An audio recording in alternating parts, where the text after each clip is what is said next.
The sky cracked open with fire and fury. Where once there had been stars, there was only smoke, ash, and the thunderous roar of metal tearing through atmosphere. The Earth's final sunset was not golden, but red, violent, and unyielding.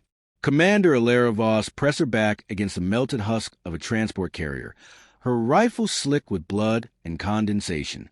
She no longer flinched at the sound of bones snapping or steel slicing through flesh. Those were familiar now. She only listened for silences in between. Too long, and it meant the fight was truly lost. Around her, the remnants of the Coalition Defense Force struggled in vain against creatures and machines that defied classification. A tower-sized walker crushed tanks like tin cans, its joints humming with unnatural precision. Swarms of black-winged drones spiraled above, scanning, selecting, and striking with impersonal efficiency. The invaders didn't speak. They didn't gloat.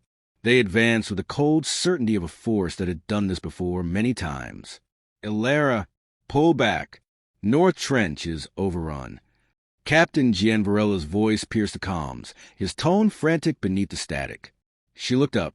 North Trench was gone, engulfed in plasma fire. Gone, just like everything else. With a grim nod, she turned and waved her remaining squad members toward the fallback point. There were only 4 of them now, soldiers who had seen command structures disintegrate and still chose to follow. That counted for something. Maybe the only thing. They moved like ghosts through the rubble, slipping between collapsed buildings and the skeletal remains of civilization. Alara didn't know what city this had been. Somewhere in Europe. Maybe. It hardly mattered. All cities looked the same now. Broken, burning, silent. The withdrawal was strategic in theory, but in truth, it was surrender. Earth's forces had crumbled in weeks. The first contact, hailed as a miracle, had ended with orbital bombardments and kinetic strikes that turned the moon into an orbiting graveyard. They hadn't come to negotiate. They came to conquer. The alien fleet, vast and untraceable in origin, descended like gods, not with emotion or cruelty, but precision. Satellite systems failed within hours. Then the oceans turned. Great drilling constructs rose from the seabed, poisoning ecosystems with surgical intent. Cities fell before any countermeasure could be devised. When humanity screamed, the stars did not answer. Inside a half-toppled church, Alara and her team took cover. Statues stared at them from shattered altars. Dust coated everything, except the blood. "I've got maybe 50 rounds left," muttered Private Kaido, slumping against a pew. "And that's if my rifle stops jamming." Alara didn't answer. She was staring at the stained glass windows still intact at the far end, a rendering of Michael the Archangel standing over a dragon. How quaint. Sergeant Reyes broke the silence. "Command's gone. I heard the last orbital outpost was taken 2 hours ago. That leaves no one." "No," Alara said firmly. "It leaves us. As long as we draw breath, they haven't won." Her words were stubborn, foolish even, but they planted something in the room. Not hope, not yet, but defiance. Outside, the enemy moved with mechanical grace. Great towers, command spires, dug themselves into the planet's crust. Symbols, strange and ever-shifting, flickered along their surfaces. Beacons, perhaps, or warnings. The invaders didn't just want Earth. They wanted to make it theirs in every molecular sense. Above, skies rippled with auroras of sickly green, warping space in ways human eyes were never meant to see. Alara felt it in her bones. This wasn't just a battle for land or resources. It was an annihilation of identity. Her calm crackled. "Commander Voss, do you read?" The voice was faint, barely audible. Her breath caught. "Identify yourself." A pause. Then, "This is Outpost Kestrel, Northern Hemisphere. We're still operational. Signal beacon locked on your last location. Can you move?" She turned to the others. "There's still someone out there." Kaido chuckled bitterly. "Probably a trap." "Or a miracle," Reyes countered. "We don't get miracles," Kaido said. Alara stood. "We make our own." Outside, the fires were dying down. Not because the invaders had retreated, but because there was nothing left to burn. The field was quiet. Too quiet. Alara knew what came next. She motioned for the others to move. They slipped from the church like shadows, every footstep a risk. The city was a graveyard now, and its tombstones were rising, six-legged hunters that emerged from the charred earth, scanning for heat, sound, breath. One such beast unfolded just beyond the cathedral steps, its eyes glowing blue, teeth like steel saws. Ilara froze, her breath caught. Then a shriek of energy rang out, not from the creature, but from above. A rail shot, precise, silent, devastating. The creature exploded in a blossom of metal and synthetic tissue. Then came the hum of propulsion. Sleek, dark shapes emerged from the clouds. Stealth drones, Earth-made.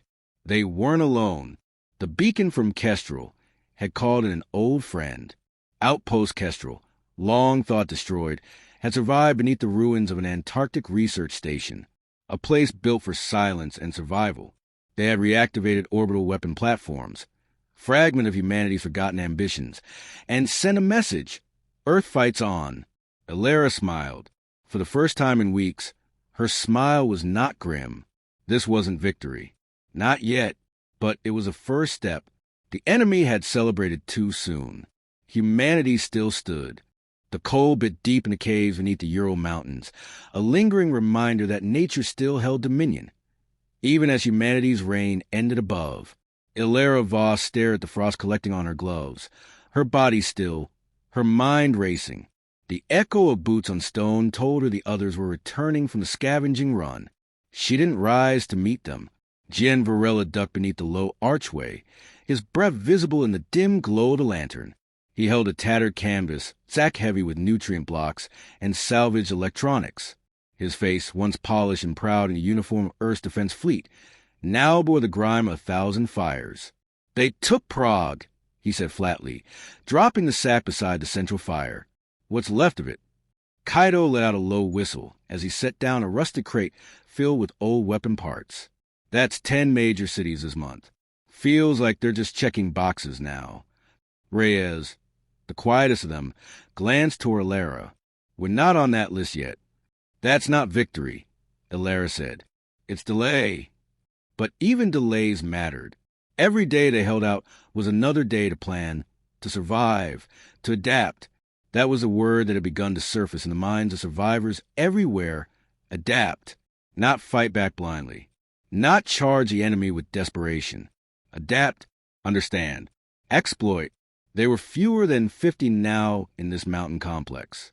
Soldiers, scientists, civilians, whoever had the nerve or luck to get this far. Children cried in the dark. Engineers whispered to machines.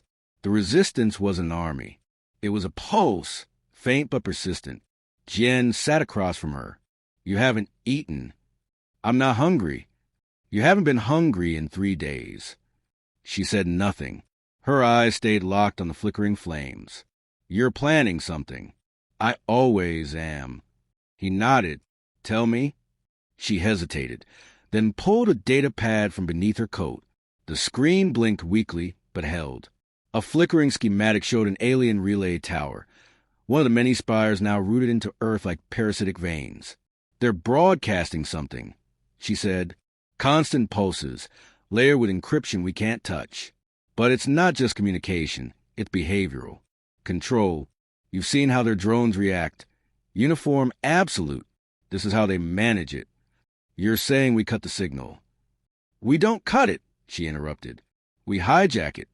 Jen leaned forward, skeptical. "How?" She tapped the pad, zooming in on an underground conduit she'd highlighted.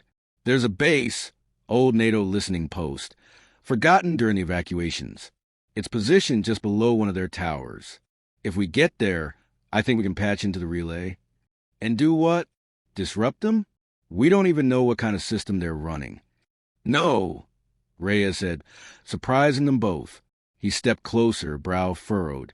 "We're not disrupting. We're learning. That's the goal, isn't it? Understand the control net. Use it against them." Ilara gave a slight nod.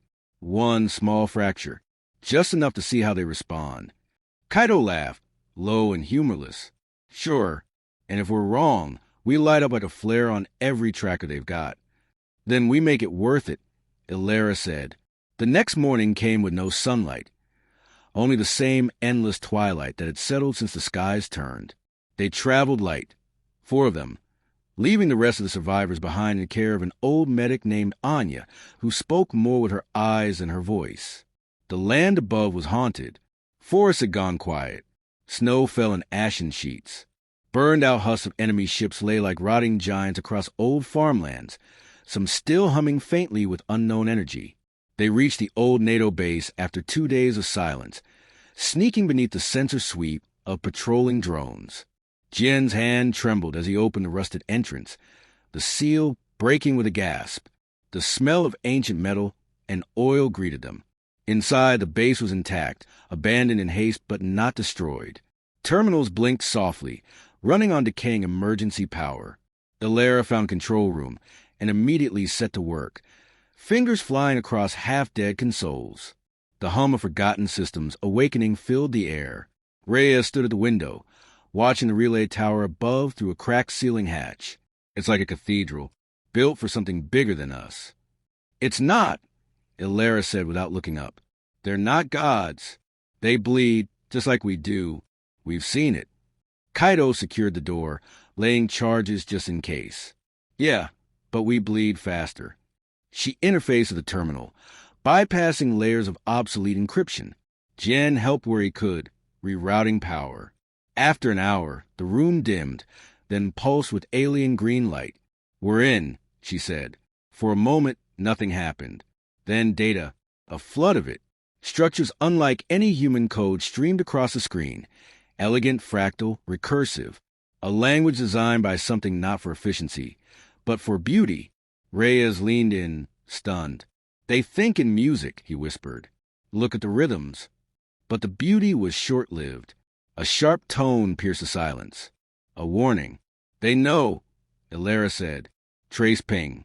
We're compromised. We pull out, Jen urged. No, she snapped. We finish. She isolated a packet of data, an AI subroutine. Not full intelligence, but enough to study, enough to teach them something. She hit the download. The lights flickered. The ground shook. From above, a screech cut through the air. No natural sound, but something between machine and animal. They were coming. 5 minutes. Ilera barked. The team fell into practice roles. Kaido on overwatch. Reyes setting backup drives. Jen prepping the exit path. 2 minutes. Reyes called, We've got it. The sound of tearing metal above them said otherwise. The roof buckled. A claw punched through, groping blindly. Kaido opened fire, tracer rounds slicing into the dark. A shriek echoed, followed by silence. We go now, Jen shouted. They fled through emergency tunnels, smoke and sparks chasing their heels. At the surface, snow swirled, lit by distant fires. Their breath came ragged, hearts pounding. Behind them, the base exploded, rigged charges engulfing it in a brilliant bloom of light.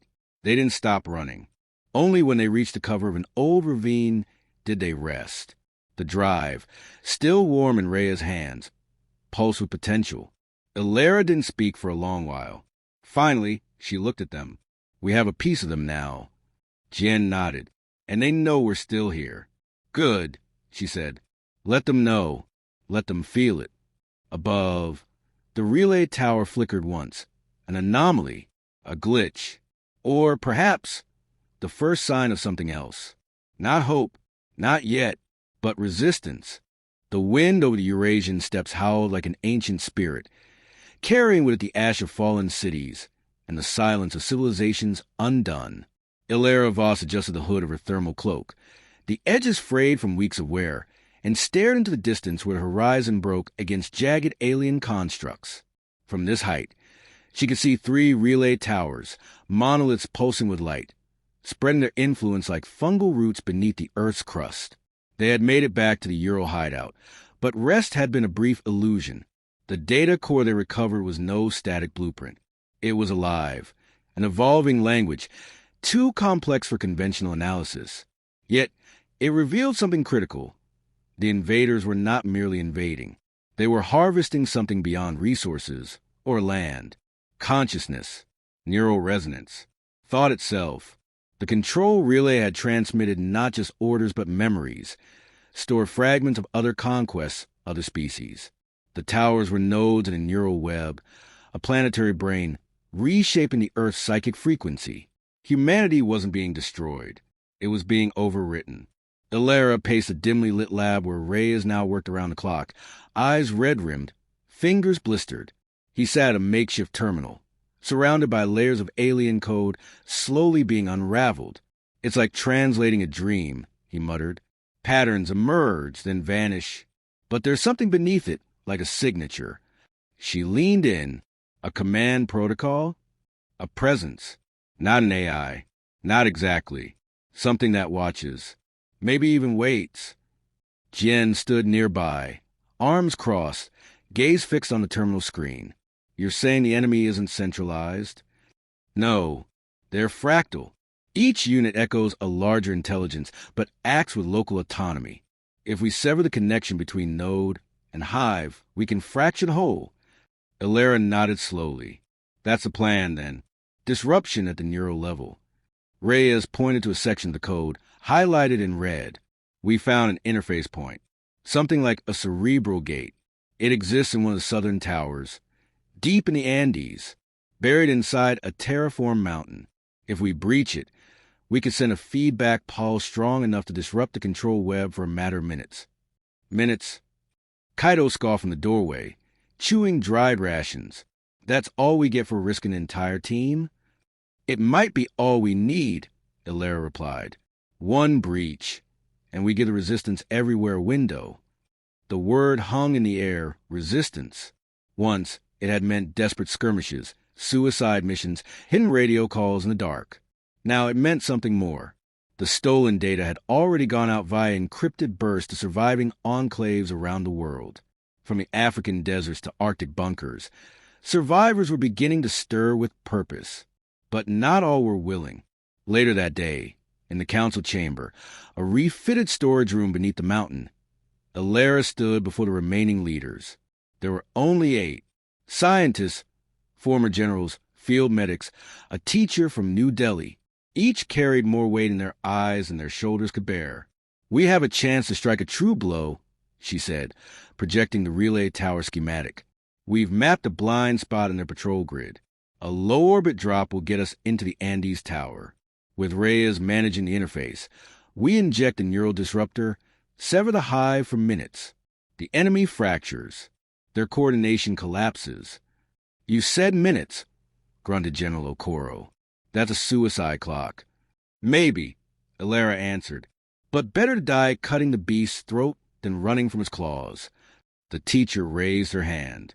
And if it works, what then? We win one battle. No, we win the first real one, Jen said from beside her. Every resistance cell on Earth will see this. They'll know they can fight. Not survive, fight. The room fell silent. Then, one by one, they nodded. Preparations began that night. The Orion-class stealth shuttle, the last of its kind, was rolled from its hangar cocoon, patched with scavenged parts and alien plating. Ilera's team would lead the infiltration. The list was short.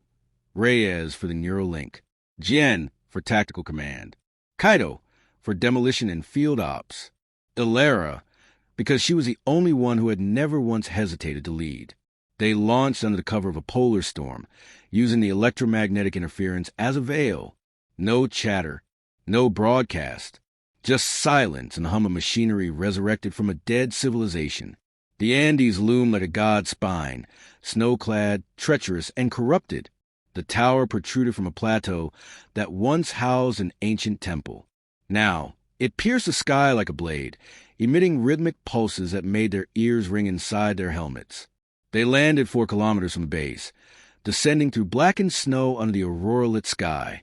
The path was mined with patrolling sentries, quadrupedal, sleek, and nearly silent. Kaido neutralized 2 with precision charges, while Reyes tracked electromagnetic pulses with a handheld scanner. We're close. Subnode interface is beneath the plateau. They found the entrance hidden within a collapsed crevice. As they descended the winding tunnel, organic walls began to replace stone, fleshy cables embedded with softly glowing nodes. The structure pulsed like a heartbeat. Inside, the air shimmered. Their suits flickered. Time seemed to stretch. We're inside the neural field. Reyes said, "Reality will bend here. Stay focused." At the core chamber, a vast pulsating sphere floated in zero gravity, encased in fractal machinery. Tendrils connected it to the walls, throbbing with alien light. "This is it," Reyes whispered. "Give me cover. I need 60 seconds to inject the loop." Alara took point. Jen watched the flanks. Kaido set explosives at the rear to seal the entrance if they had to hold the room. Then the chamber screamed. Not a sound, but a psychic howl. Their helmets dimmed. Minds reeled.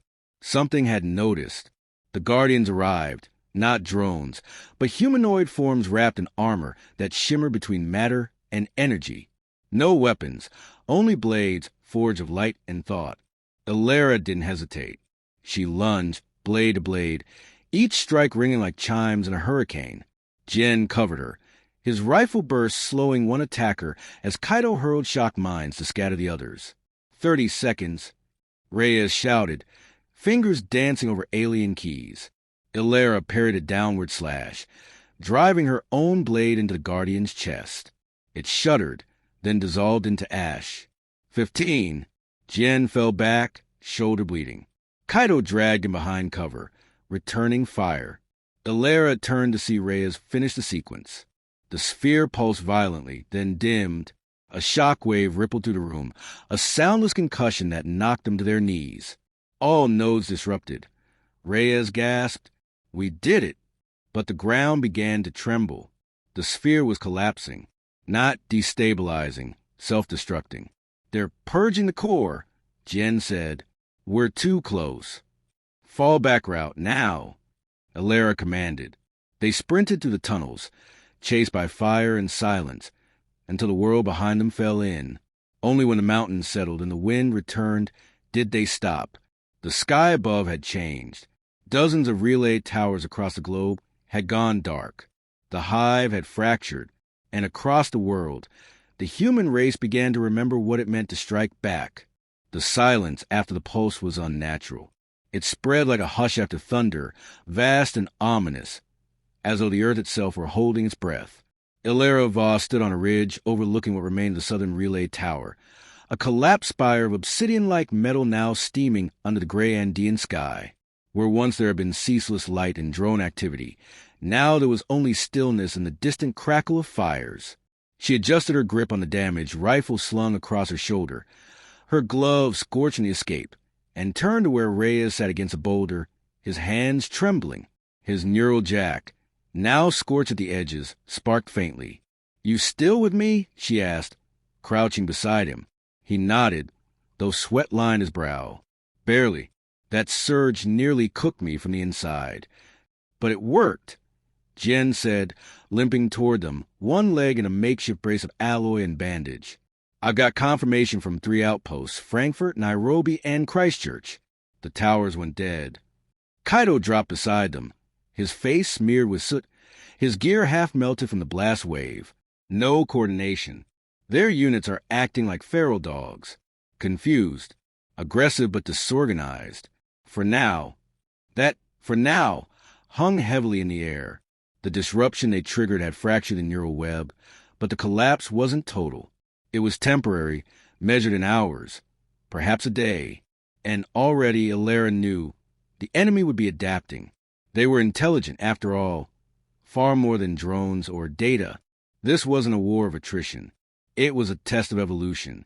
But it was also something else, a reckoning. Reyes fumbled with his tablet, managing to bring up a series of screens, live feeds from hidden satellites and resistance comms. The image quality was poor, but the meaning was clear. In the ruins of Moscow, human fighters charged a flailing enemy patrol and won. In the streets of Sao Paulo, civilians emerged from hiding to tear down the remains of a bioscanner post. In Cairo, an entire relay tower had been rigged to detonate, with hundreds standing in the flames as it fell. Alara rose slowly, the weight of what they'd done settling on her shoulders. Not as a burden, but a call. "We gave them a signal," she said. "Now we give them direction." Back at the Ural hideout, The atmosphere had changed. The despair that had long clung to the survivors like a second skin had been peeled away. People walked with purpose. The injured helped the able. Plans were drawn not just to escape, but to advance. The pulse had been more than sabotage. It was proof the invaders could be hurt, but victory would require more than hope. Jin met with the remnant commanders via holobridge in the comms chamber, his voice steadier than it had been in weeks. The towers remained vulnerable during the neural reboot phase. We estimate the pattern now. 37 minutes of confusion per node. That's our window. Then we strike all at once, came the voice of Commander Shia from the Eurasian front. Coordinated assaults on tower clusters. Agreed, said a grizzled voice in the Australian Ark. We go loud. Illyra stepped into the circle of light, and all eyes turned to her.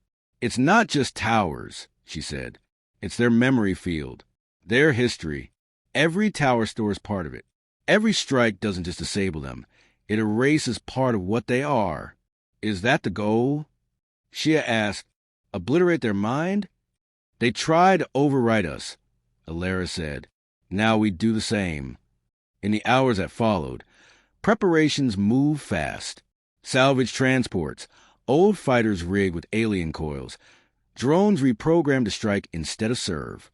The data core Reyes had recovered continued to evolve, spitting out predictions, behavior patterns, vulnerabilities. But the enemy was not idle. The next strike came without warning.